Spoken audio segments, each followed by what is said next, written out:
এই মুহূর্তে আমরা আজ এখানে উপস্থিত আছি মিরপুর পল্লবীর বেগুনটিলা ক্যাম্পে। আর এখানে 3টি থানার সমন্বয়ে এখানে মাদক বিরোধী অভিযান পরিচালনা করছেন ওসি সাহেব।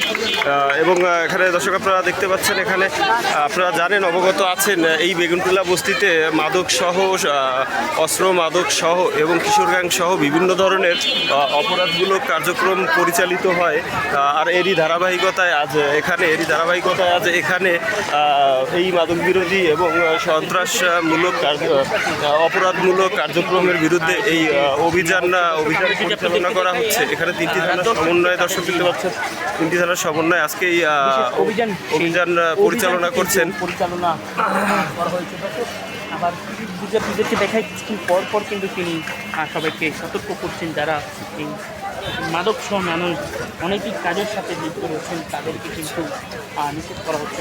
বিজেপিদেরকে দেখায় রাজধানীর প্রতিটি বিহারি ক্যাম্প এলাকায় কিন্তু মাদকের কিন্তু একটি আখড়া, আর সেই আখড়াইকে যে পুলিশের অভিযান সরকারের কাছ থেকে